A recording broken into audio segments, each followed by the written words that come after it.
sürücülərdən xahiş edirik ki, sentyabrın 15-dən Bakıya gəlmək üçün yalnız ictimai nəqliyyat vasitələrindən, Sumqayıt sakinləri isə onlar üçün yaranmış daha bir şərait, yəni elektrik qatarından da istifadə etsinlər. Əgər uzaq məsafələrdən kimsə öz avtomobili ilə gəlmək zərurəti yaranıbsa, bu halda həmin şəxslər yalnız Bakı şəhərinin girişinə qədər gələ bilərlər və Bakı şəhərinin girişində həmin avtomobillərin saxlanması üçün ödənişsiz xüsusi duracaqlar inşa edilib.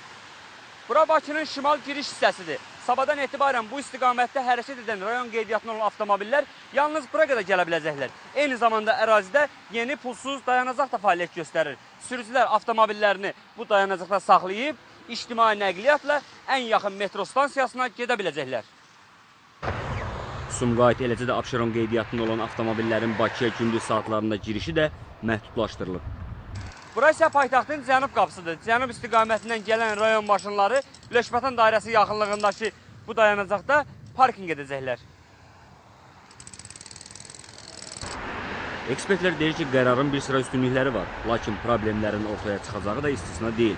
Belə ki, avtomobil dayanacaqları ilə ictimai nəqliyyat arasında əlaqə sıx olmalıdır. Bu dayanacaqlardan paytaxtın müxtəlif istiqamətlərinə marşrutlar işləməlidir. Problemlər hansıdır? Misal üçün, deyək, şəhərin girişdə tıxacların yaşanması problemi ola bilər. Sonra müəyyən sayda insanın narazı düşdüyü ola bilər. Və ya tutaq ki, dayanacaqla şəhərin digər ərazilərini əlaqələndirən ictimai infrastruktur qeyri-təkmil işləyərsə, effektiv işləməzsə, nəticə etibarilə bu da yenə narazılığa səbəb olan bir hal ola bilər.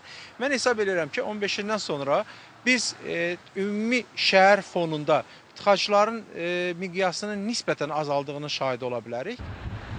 Məlumata görə gün ərzində paytaxtda bölgələrdən 80 minədək avtomobil daxil olur. Təkcə şimal istiqamətində bu rəqəm 60 minə yaxındır. Yeni qaydalar yollarda ən azı bu qədər yükün və deməli tıxacların azalmasına gətirib çıxaracaq. İlqar Qulusoy, Nurlan Şahbazov, Lider TV.